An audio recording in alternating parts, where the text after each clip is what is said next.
Kapag usapang motorsiklo, isa sa mga patok ngayon ay yung mga underbone na mayroong 150cc pataas. At marami kang pagpipilian sa mga underbone na motor. Nandyan ang Raider 150 Fi, Yamaha Sniper 155, tsaka yung sa Honda Winner X 150. Itong tatlong mga motor na to ay ito yung mga patok ngayon lalo na sa mga kabataan dahil napakaganda niyang i-set up, madali lang siyang i-set up at napaka-angas talaga ng kanyang dating. Kaya naman si Honda ay hindi tumigil sa pag-upgrade. Ang pag-uusapan natin sa video na ito ay patungkol sa bagong update sa Honda Winner X or RSX 150. Pero bago tayo magpatuloy sa video na ito ay pwede bang makahingi ng subscribe sa aking YouTube channel at papindot na rin sa notification bell para maging updated kayo sa mga susunod na video na gagawin natin patungkol sa mga motorsiklo.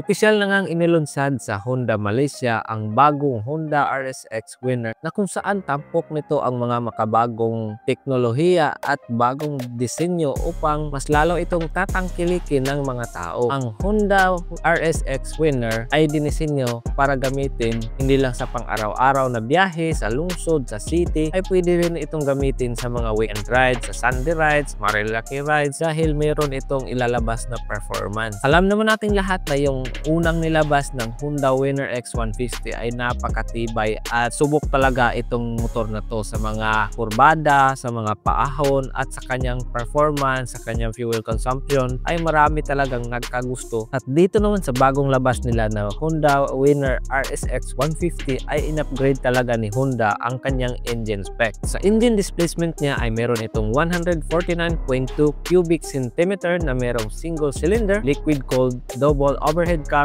4-stroke at naka 4 valve. Sa bore stroke naman niya ay meron itong 57.3mm by 57.8mm at compression ratio na 11.3:1. Kilala ang mga underbone na mga motorsiklo dahil sa kanyang lakas na performance at itong Honda RSX Winner 150 ay kaya nito maglabas ng maximum power of 11.8 kilowatts at 9,000 RPM at sa maximum torque naman niya ay kaya nito maglabas ng 13.8 Nm at 7,000 RPM. Meron itong fuel tank capacity na 4.5 liters, engine oil capacity na 1.1 liters. Kagandahan dito sa bagong Honda Winner RSX 150 ay gumagamit ito ng frame type na twin tube, lalong mas matibay ito. At sa dimension naman niya ay meron itong overall length na 2019mm, overall width na 730mm at overall height na 1,109mm. Kanya namang wheelbase ay meron itong 1,278mm,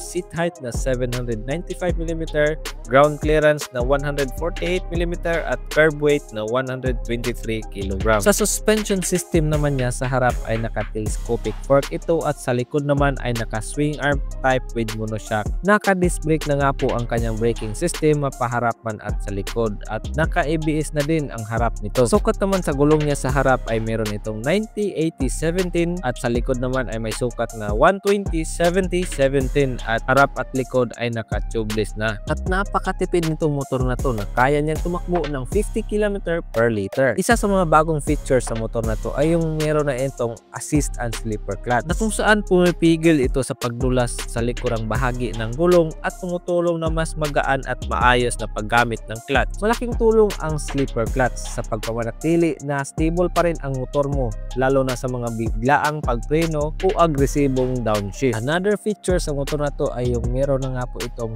Honda Smart Key System. Isang makabagong electronic system na nagpapahintulot sa rider na panda rin ang makina at ilak ang manibela nang hindi kailangan pang ilabas ang susi mula sa bulsa. May kasama na rin itong anti-thief alarm at answer box system para sa dagdag na seguridad. Equipped na din ito ng USB charging port na kung saan kung nasa gitna ka ng biyahe at nalobat ang cellphone mo ay hindi ka na mabahala dahil pwede ka nga ditong mag-charge ng iyong cellphone. Naka-LED na nga din po lahat ng kanyang mga ilaw para sa mga dagdag seguridad at mas maliwanag na biyahe lalo na tuwing gabi. At kung ilalabas na naman ito ni Honda dito sa Pilipinas ay tiyak marami talaga ang bibili nito. Sa presyo naman niya ay wala pa tayong official price kung magkano nga ba talaga ito dito sa Pinas. Pero tiyak na maglalaro pa rin ito sa 120,000 to 135,000 kagaya ng presyo sa Winner X ngayon dito sa Pinas na mayroong 123,000 para sa standard version, at sa ABS Premium na mayroong 129,000, at sa ABS Racing na mayroong 131,900. So tiyak na dito lang rin maglalaro ang presyo nito kapag dadalhin na ito ni Honda dito sa Pilipinas. Yan lang po guys, at keep safe always. God bless.